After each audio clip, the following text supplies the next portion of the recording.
Good day, Crime Talk aficionados. It's Sunday.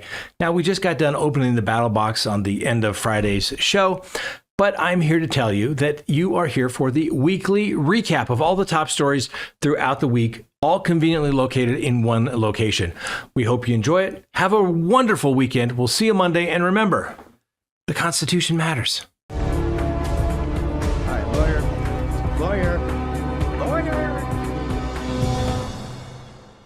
Let's go ahead and get to the docket. Monday, September 8th, 2025. First on the docket, guess what? It wasn't just a little DNA in the Bryan Kohberger case. It was overwhelming DNA. Now, you may recall I hinted to this because remember, the defense had to make all the DNA go away and they came up with the best they could, but they didn't really have any way to challenge it and say, well, it wasn't Bryan Kohberger's DNA. Not a single one. Why? Because it was overwhelming, and even the defense's own experts told them that. So the DNA evidence in the University of Idaho murder cases was, well, apparently quite decisive. So in the investigation of the University of Idaho student murders, genetic genealogists identified an extraordinarily large quantity of DNA, hundreds of times more than is needed in even a typical case, enabling obviously a swift resolution to the quadruple stabbing that profoundly impacted the community there in Idaho as well as the nation. So David Middleman, founder and CEO of Othram, who I might just note was literally right across from where we were, like the next aisle over, face us. They had a big thing right in the middle and we were right there. They had a big setup about their DNA. Well, he described the DNA sample as catastrophic in its implications, generating leads that directed the police directly to Bryan Kohberger based on material left on the K-bar sheath at the crime scene. Now, this abundance of evidence rendered it untenable for the defense to challenge its validity effectively. The DNA not only provided ample material for analysis, but also allowed Othram's team to pinpoint Kohberger's family tree with remarkable speed. Now, during an interview at CrimeCon, at the conference, obviously in Denver, we just talked about, Mr. Middleton clarified that initial leads, while not naming Kohberger directly, indicated a multi-generational American family with Italian ancestry. The genealogy traced this to Pennsylvania lineage, interacting with Italian heritage in only 2 instances. Critically, this was far from mere trace or touch DNA, as some reports had suggested. It was an abundant sample of exceptional quality, Middleton emphasized. Now, the DNA evidence was amazing, he said. There was tons of DNA. It was not trace DNA. This volume and caliber silenced critics who attempted to dismiss it as incidental touch DNA, underscoring a fundamental truth. DNA is DNA, irrespective of origin, and its evidentiary weight in this case was irrefutable, he said. The certainty of the DNA quality, the analytical process, and the familial tree details ensured identification of a specific individual, in this case, obviously, Bryan Kohberger. Complementing the DNA, police identified a white Hyundai Elantra matching Kohberger's vehicle. Kohberger obviously was the Pennsylvania resident attending Washington State University, a mere 10 miles from the scene. He emerges as a suspect. And although no murder weapon was ever recovered, the sheath was found beside the victim, Madison Mogen. Subsequent warrants revealed that Kohberger had purchased the K-bar through Amazon, as well as the sheath, and don't forget the sharpening tool.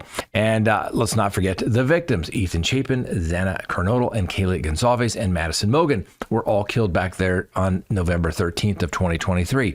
Now, Othram received the samples on Thanksgiving, producing a profile within a mere 48 hours.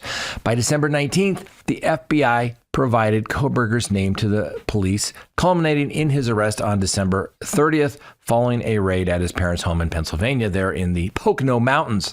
Investigators also noted that without the DNA, resolution might have required reviewing thousands of Hyundai Elantra leads with an uncertain timeline. Now, Kohberger's DNA was absent from the CODIS system due to no prior criminal record, but investigative genetic genealogy bridged that gap, becoming pivotal to the prosecution. So Jeff Nye, the chief of the criminal division of the Idaho Attorney General's office, affirmed that the case's outcome depended on retaining this evidence against the defense motion to have it suppressed. But following the court's denial of those motions, Kohberger entered a guilty plea back in early July to evade the death penalty. Now, as I had stated in previous videos, motions hearings can be a watershed event. And I noted that when the defense lost literally every motion that they had, but in particular the DNA evidence, I said things are not looking good for the defense. My guess is now the defense is probably trying to work out a plea bargain. And sure enough, yes, they did. So another woman, Christine Middleman, she's Ortham's chief development officer, advocates for broader applications of these genealogy techniques, collaborating with families to ensure timely access. She stated that such methods could prevent future crimes, noting that Kohberger's prompt apprehension likely saved lives. Now, if you watch regularly, you know Kohberger is now serving 4 consecutive life sentences, plus that extra 10 years for the burglary. He's waived his appellate rights and any future attempts to have a sentence reduction under a motion to reconsider. So, ladies and gentlemen, I got so much flack. I don't know how, when we did our Tuesday night live call-in shows, I would get people that were so upset. Scott, it's just trace evidence. It's just trace evidence. It doesn't matter. It's not like, and I said, DNA evidence is DNA evidence. I have done these trials, ladies and gentlemen. Try to argue that, oh, guess what? The sample was so small, but you still were able to identify my client. That dog don't hunt when it comes to selling it to a jury, ladies and gentlemen. And DNA is DNA. The fact that they were able to get a large enough sample in which to come up with the breakdown of the DNA and then match it with a known sample, i.e. Kohberger once they arrest him or at the crime scene, right? That is enough for a jury to say that's close enough. And if they didn't have enough of a sample to generate the DNA sequencing, they would have to say it's insufficient sample to create a DNA sampling. And I've been saying this all along, but everybody kept telling me, oh, Scott, it's all the pro-burgers kept telling me it's just sample DNA. Listen, I've made that argument in court. I've explained if they took a swab of my desk and, they'd probably have my DNA on it, Frank's DNA on it, probably the cleaning lady's DNA on it. But the fact is, it's still there. And what you had to remember in the Brian Kohberger case was his DNA was there. What are the odds? Your DNA wasn't there. My DNA wasn't there. It just happened to be Brian Kohberger's DNA, who just happened to have a K-bar knife. Well, I guess I have one, but my DNA wasn't there, and I still have my knife. Just remember, DNA. I'm telling you, ladies and gentlemen, DNA evidence is powerful evidence. It's going to be detrimental, obviously, like it was to Brian Kohberger, just like in the Rex Heuermann case. Obviously, he's entitled to the presumption of innocence, but the reality of it is his DNA or his wife's DNA through hair, maybe even a child happened to be there.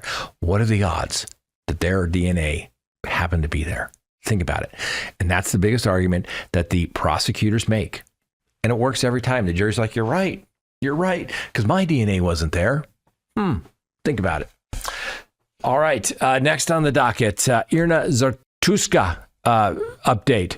So on August 22nd, Irina Zartuska, a 23-year-old Ukrainian refugee seeking a fresh start in the United States, was fatally stabbed multiple times in the neck while seated on a Charlotte Lynx blue light rail train in the South End area. Now, police arrived shortly before 10 p.m. following reports of the attack, but Zartuska succumbed to her injuries at the scene. Now, the suspect, 34-year-old De Carlos Brown, was arrested, initially charged with first-degree murder by the local police.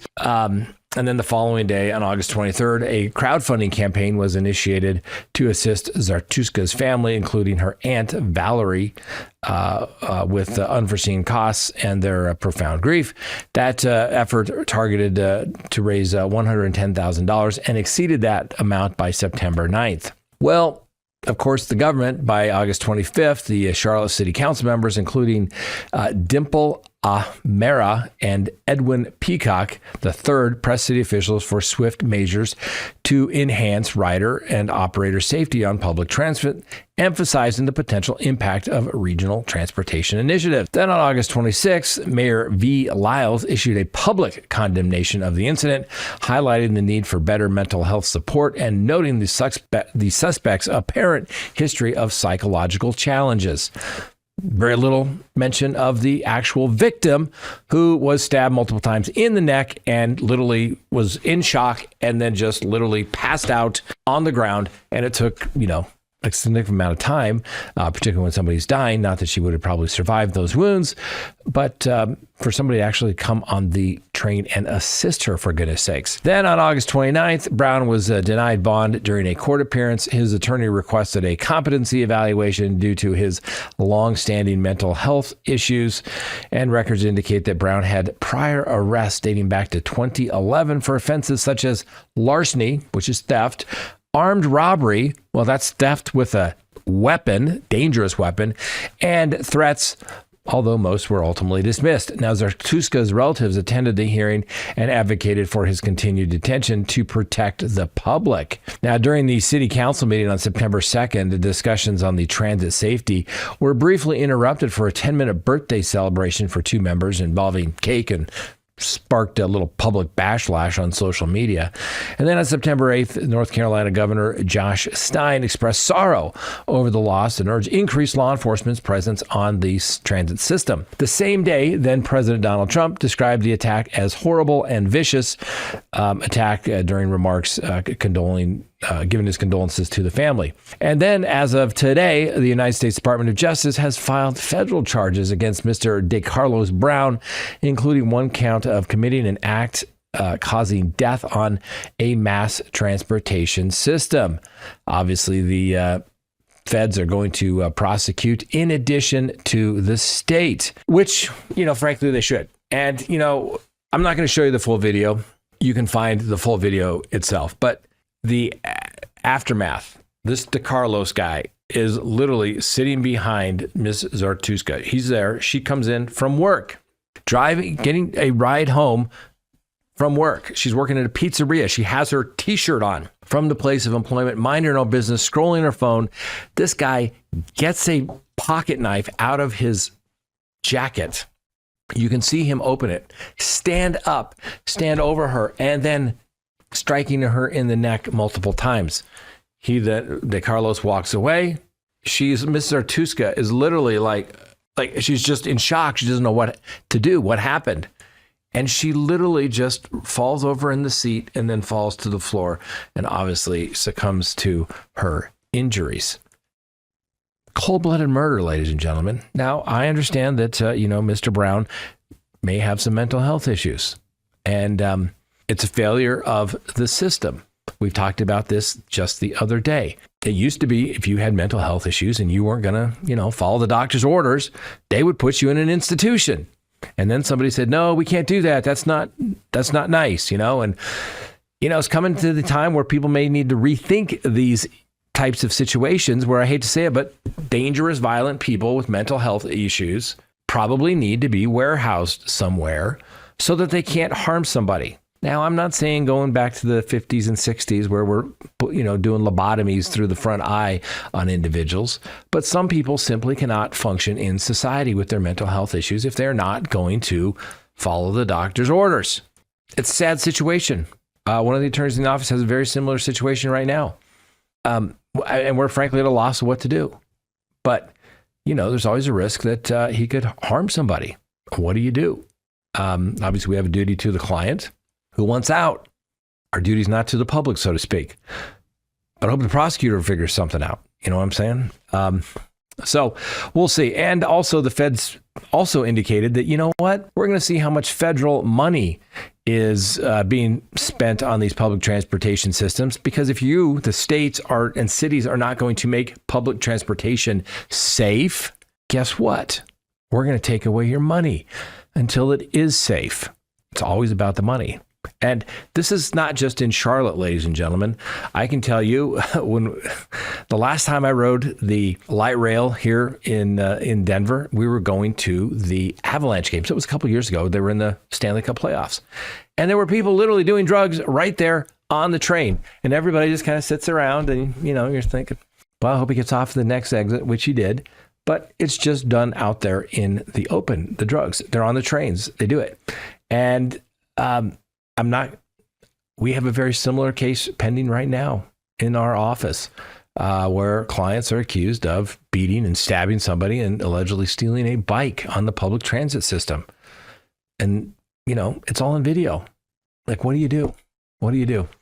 I don't know. I'm a criminal defense attorney. I am, but I am also a member of the community and the public. And I want to be safe because if you look at this video, this is completely random. This is everyone's worst nightmare. What if that was you, your wife, your husband, your kid, your friend, family member, just minding their own business, the complete randomness of it because somebody said, I'm going to go, and Mr.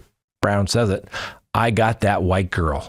Scary world, ladies and gentlemen. Next on the docket, 2 college students report being stalked by Brian Kohberger. Weird and creepy. Just keeps getting weirder and creepier, doesn't it? So Brian Kohberger is alleged to have stalked 2 undergraduate students at Washington State University, appearing at their workplaces on a daily basis as detailed by police reports. Now, both individuals reported incidents where they were informed of or heard about someone observing them through windows near their homes.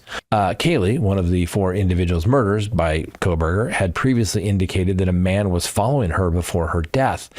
And these 2 female college students informed law enforcement that they believed that Brian Kohberger was pursuing them during his time at Washington State University prior to his involvement in the murders of the 4 University of Idaho students. Now, these students provided statements to police from the Idaho State Police indicating that Kohberger made regular visits to their places of employment. Subsequently, they experienced unexplained disturbances at their residence.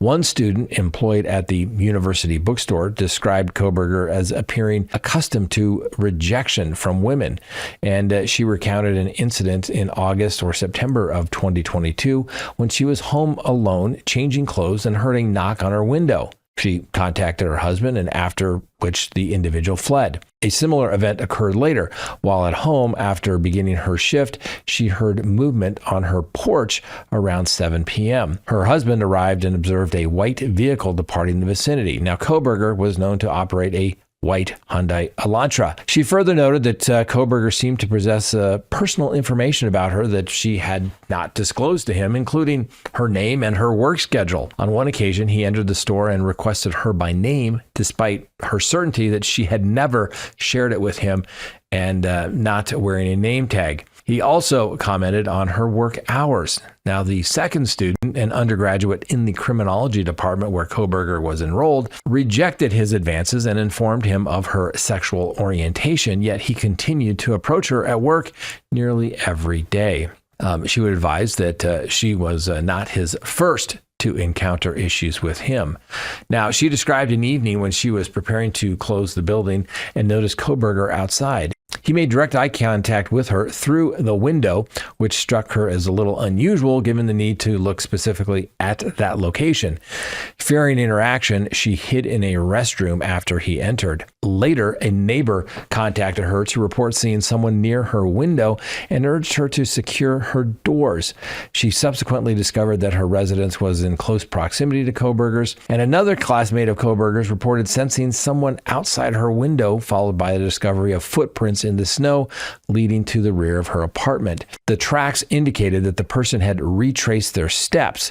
She also mentioned that a peer had heard attempts to open their home during weeks earlier. Now, obviously, Kaylee had expressed concern about being monitored and followed in the period leading up to her murder, along with 2 roommates and one roommate's boyfriend, obviously on November 13th of 2022. Now, a former roommate from the residence where the incident occurred had told authorities that she feared harm to her friends, attributing it to an observer. She described persistence, unease at the house, which contributed to her reluctance to return.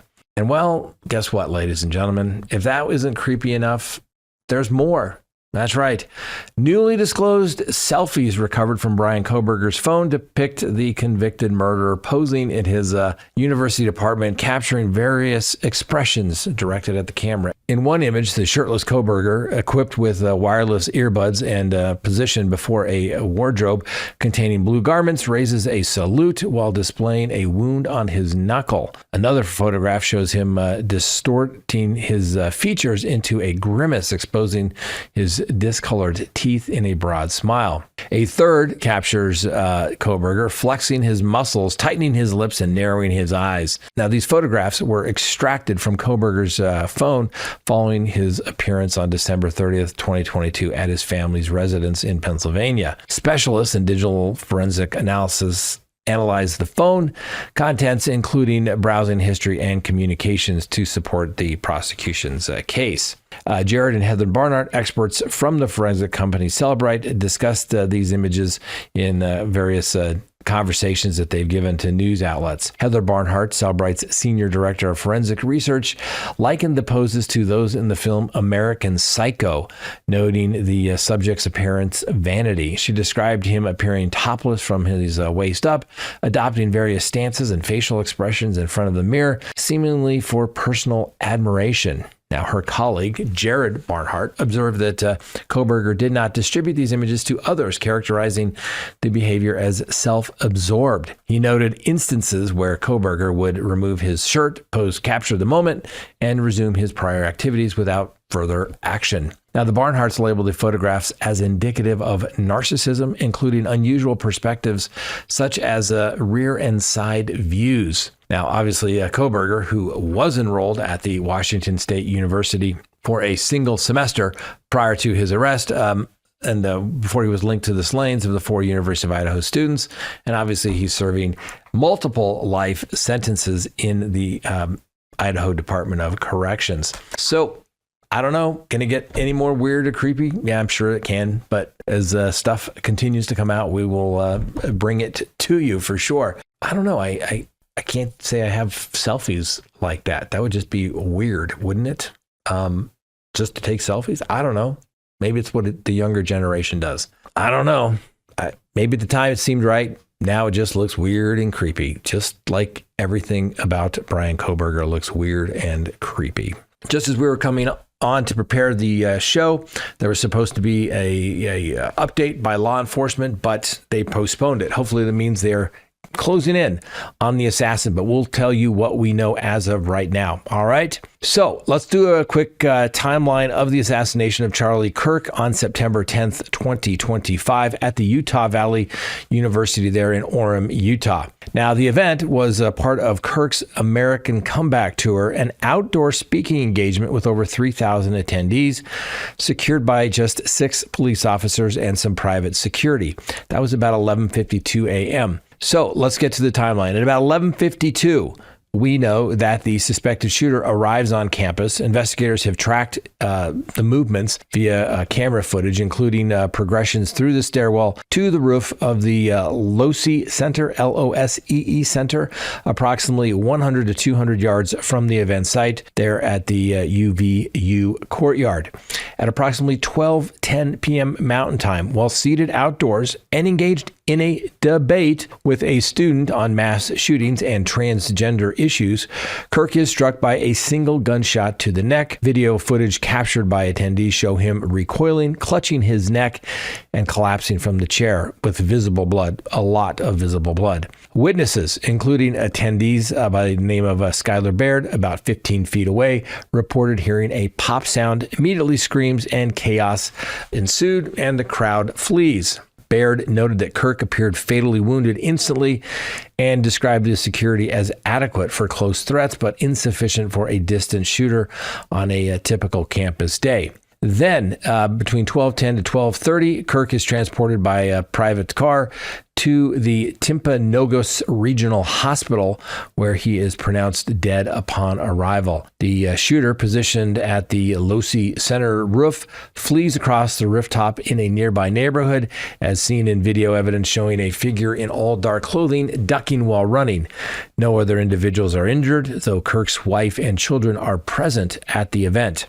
So on the afternoon of September 10th, 2025, police recovered a bolt-action rifle in the nearby woods containing 3 unfired rounds engraved with expressions related to transgender and anti-fascist ideology. There's a picture of it floating around in a box. A lot of people are asking, why is it in the box? Because it's been seized. It's the box it will go in when it's placed into evidence, wherever its ultimate resting place in an evidence locker will be. Now, the Utah Department of Public Safety classifies the incident as a targeted attack from a long distance. Now, a manhunt commences with 2 individuals initially detained for questioning, but both were later released after being cleared of any involvement. One was actually charged with obstruction of police officers there at the university. The other was interrogated and exonerated of any wrongdoing. Then on the evening of September 10th, the Utah Governor Spencer Cox publicly labels the killing as a political assassination. President Donald Trump releases a video statement from the Oval Office expressing grief, blaming radical left rhetoric, and ordering U.S. flags lowered to half-staff through Sunday evening. Vice President J.D. Vance posts a tribute on X highlighting Kirk's contributions to the conservatism. And this continued throughout September 11th. Obviously, UVU remains closed until September 14th with no reported continued threat to the public released. Now, apparently, Kirk's body will be transported via Air Force Two. Apparently, he and the vice president were friends, and he was going out there to be with the family to help transport the body via Air Force Two back to Arizona. Now, the investigation is being led by the Utah Department of Public Safety in coordination with the FBI and local law enforcement, and it obviously remains active as of today, September 11th, focusing on locating the shooter. Now, the police described the attack as premeditated and obviously politically motivated, and characterizing the perpetrator as a methodical, patient, and self-reliant, likely experienced with some firearms training, given the precision of the single shot from that particular distance. Now, let's not get overexcited here. Some people are saying it's a professional hit. Don't think so. That's a good old-fashioned hunting rifle with, frankly, a not-so-great scope on it, but just about any Joe Blow could go out there to any range and at that distance with that scope and that rifle probably performed the same accuracy, so to speak. It wasn't some great feat at all. Now, the assessment suggests minimal evidence left behind. There's some pictures of the rooftop. You know, they got some elbow prints. They've got basically where the sniper was sitting there in his little perch, so to speak. Now, the suspect descriptions, let's talk about that. The suspect is described as a college-aged individual dressed in all dark clothing, and so this high-quality closed caption footage captures their arrival on campus, rooftop positioning, and escape, which enabled the FBI to release this photo. There's various qualities of this photo, but take a look at it. If anybody knows who this is, they should contact the FBI or any police immediately. And yes, they got him. That's right. Tyler James Robinson, a 22-year-old resident of Utah County, was arrested Thursday on charges of aggravated murder and obstruction of justice following the fatal shooting of conservative activist Charlie Kirk during a speaking engagement at the University of Utah. Now, the arrest warrant affidavit filed in the 3rd District Court of Utah provides a detailed account of the investigation, including surveillance footage, witness statements, and digital evidence that police say link Robinson directly to the crime. Now, the incident occurred on Wednesday, September 10th of this year, obviously, at an outdoor event at the university campus there in near Salt Lake. Now, Kirk, who was only 31 and a prominent figure in conservative circles and founder of Turning Point USA, was addressing a crowd of several thousand attendees in the courtyard area near the Union building when he was struck by gunfire. According to the affidavit, Kirk was transported to the University of Utah Hospital, where he succumbed to his injuries after approximately 12 minutes of medical intervention. The shooting prompted an immediate lockdown of the campus and drew widespread condemnation from political leaders across the spectrum. Now, the affidavit, sworn by Detective Brian J. Davis of the Utah County Sheriff's Office under penalty of perjury, outlines probable cause based upon extensive surveillance video video from the university's security system. Footage captured a male suspect, later identified as Robinson, navigating the campus in the hours leading up to and following the shooting. Now, the affidavit describes the suspect as a white male with dark hair, wearing dark-colored pants, a white shirt, and dark shoes, clothing that matched descriptions provided by witnesses and corroborated by additional video evidence. Now, the investigators noted that Robinson was observed approximately at 1:15 prior to the event, though this appears to reference preparatory movements, walking north on Campus Drive towards the event area. He was seen using a cell phone, pulling it from his right pocket, and later entering the Lassie Center building on the northeast side of the courtyard. Subsequent footage showed him exiting the building and proceeding to the southwest corner, where he was captured on camera, approximately an hour and a half before the shooting. Now, the affidavit details how Robinson allegedly positioned himself on the roof of a nearby structure from which he had clear line of sight to the speaking area. The affidavit states, describing the suspect's movement with precision. It further notes that after the shooting, Robinson descended from the rooftop, crossed the grassy area north of Campus Drive, and entered a pedestrian tunnel. He was then observed wrapping a rifle, believed to be the murder weapon, in a towel and concealing it in a bush near the area. Digital forensics played a crucial role in the building the case against Robinson, and the affidavit reveals that investigators recovered messages from an online chat room identified as the Discord platform, where Robinson allegedly discussed the engravings on the bullets and his post-shooting actions.